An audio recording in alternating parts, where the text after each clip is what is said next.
오늘 말씀은 사도행전 20장 1절에서 16절입니다. 제가 아는 집사님 중에 장애시설에서 장애우들의 식사를 준비하는 식당 일을 하는 분이 있습니다. 100여 명이 넘는 아이들의 식사 준비를 하느라 힘든 삶을 사셨죠. 그 힘든 나날을 보내시면서도 어김없이 예배 시간이면 교회를 나오셨습니다. 예배에 참석하는 것까지는 좋았는데 그만 설교 시간이면 어김없이 깊은 단점에 빠져들었습니다. 집사님의 그 모습을 본의 아니게 보면서 안쓰러운 마음이 들었습니다. 하루 일과가 얼마나 고단하면 그럴까 이해가 되었습니다. 어느덧 그 집사님에게는 설교 시간이면 자는 것이 이제는 습관이 된 것 같습니다. 잠이라는 것이 얼마나 귀합니까? 그리하여 잠은 하나님이 주시는 선물이라고 하죠. 잠을 자야 할 때 자는 것은 축복입니다. 어느 분은 방바닥에 머리가 닿기만 하면 이내 잠자리에 든다는 사람이 있습니다. 잠복을 받은 사람입니다. 자야 할 때 잠 못 이루는 불면은 병이 되죠. 밤잠을 설치다 보면 하루가 개운치 않습니다. 무기력하고 나른하고 건강에도 매우 안 좋죠. 잠을 잘 때 우리의 몸이 회복되는 시간인데 이런 시간을 갖지 못하니 삶이 힘들 수밖에 없죠. 특히 자서는 안 될 운전 중에 졸음운전은 자신의 생명은 물론 타인의 생명까지 위협하는 행위입니다. 그래서 졸음운전은 음주운전보다 더 위험하다고 하죠. 졸음 앞에는 장사가 없다는 말이 있습니다. 쏟아지는 잠을 막을 길이 없다는 얘기죠. 쉽지 않은 일입니다. 운전 중 절대 졸음운전하지 말아야 하듯이 예배 시간에 조는 것 또한 영적 건강에 매우 안 좋습니다. 예수님의 제자들도 늘 잠이 문제였지 않습니까? 하루 종일 사역에 지친 몸으로 기도 시간을 가질 때 늘 잠이 들어 기도다운 기도를 못하게 되었습니다. 그래서 주님은 1시간도 깨어 기도할 수 없느냐고 하셨죠.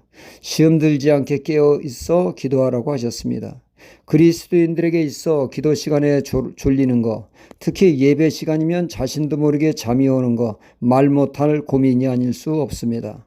오늘 말씀은 설교 시간에 졸다가 사고 친 말씀입니다. 드로아라고 하는 곳에 사도 바울이 전도 여행 중 그곳에 방문하여 빡빡한 일정 때문에 그는 그곳에서 여유 있게 말씀을 전할 시간이 없었습니다. 내일이면 떠나야 하는데 전해 주어야 할 말씀은 많다 보니 자연 그날 설교가 길어질 수밖에 없었습니다. 한정된 시간에 어찌하든지 하나라도 더 가르치려는 바울의 심정이었으니 말이죠. 시간 가는 줄 모르고 열심히 전하고 있을 때 연세 드신 성도님들의 편히 말씀을 들을 수 있도록 젊은 청년 유두고는 자리를 양보하고 3층 창가에 걸터 앉아 말씀을 듣게 된 것입니다. 말씀이 길어지자 그의 입에는 하품이 쏟아졌고 자신도 모르게 어느덧 정신줄을 놓게 된 것입니다. 순간 그는 중심을 잃고 그만 추락하게 되었습니다. 사도행전의 저자인 의사 누가가 보았을 때 그는 분명 추락사한 것이 틀림이 없었습니다. 뜻밖의 불의의 사고는 시험될 일이 아닐 수 없었죠. 그러나 감사하게도 다시 살아나는 놀라운 일이 발생했습니다. 유두고의 다시 살아남은 드로아 성도들에게 큰 은혜가 되었습니다. 그들은 부활을 피부로 와닿는 은혜가 임했을 것입니다. 그날 사도 바울이 많은 말씀으로 은혜를 끼쳤으나 교인들은 그날에 유두고 사건만이 선명하게 은혜로 남게 되었을 것입니다. 하마터면 교회가 구설수에 오르고 시험에 빠질 뻔했는데 하나님은 오히려 그 사건을 통하여 성도들을 위로하는 은혜 받는 계기가 되게 했던 것이죠. 이렇듯 하나님은 합력하여 선을 이루시는 분이십니다. 그러기에 야고보서 1장 2절로 4절에 말씀하기를 내 형제들아 너희가 여러 가지 시험을 만나거든 온전히 기쁘게 여기라. 이는 너희의 믿음의 시련이 인내를 만들어내는 줄 너희가 알미라. 인내를 온전히 이루라. 이는 너희로 온전하고 구비하여 조금도 부족함이 없게 하려 함이라 말씀하고 있습니다. 이렇듯 하나님은 상황을 역전시키시는 하나님이십니다. 고로 당장 눈앞에 펼쳐지는 모습에 압도되지 않도록 해야겠습니다. 하나님은 불행스러운 일을 은혜가 되게 하시는 하나님이십니다.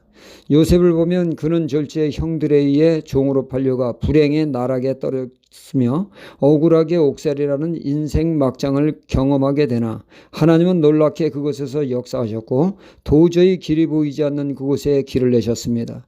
그곳에서 그를 구출하셨으며 상상할 수 없는 애굽의 국무총리로 그를 우뚝 세우는 놀라운 일을 행하셨습니다. 하나님은 전화위복의 은혜를 베푸시는 하나님이십니다. 그러므로 우리는 우리의 인생에 일어나서는 안 될 상황에서도 부정적인 현실만 바라볼 것이 아니라 이 상황을 오히려 은혜로 축복으로 바꾸시는 하나님을 바라보는 신앙이 되어야겠습니다. 그런 믿음의 사람에게 하나님은 전화위복의 은혜를 베푸실 줄 믿습니다. 할렐루야.